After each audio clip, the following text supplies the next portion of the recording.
These are all the ingredients that you need. You'll be able to look in the caption below the video to see the amounts of each.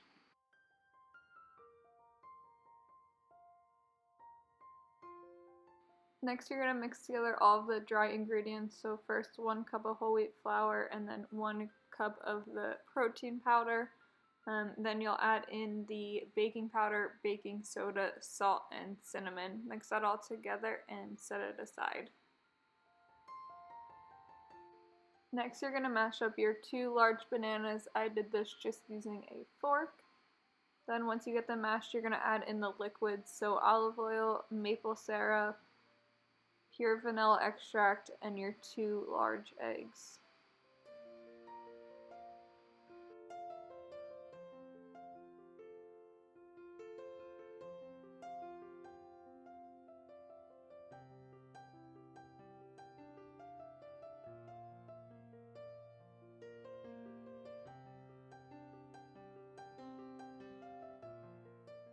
Mix together all of the liquid ingredients and then you're going to add the liquids into the dry ingredients. Mix it all together until it's well combined.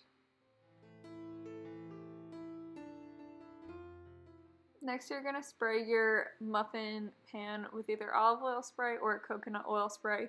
Either one will work. Those are just the 2 oils that I prefer to use.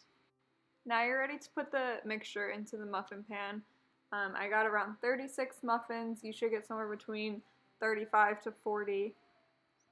And then you're going to top each muffin with a couple of crushed up walnuts.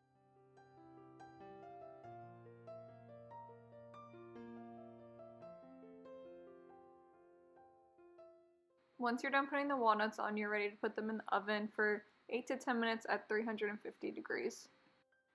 Once you take them out of the oven, you should be able to easily pop them out using a butter knife, and then you're ready to enjoy them.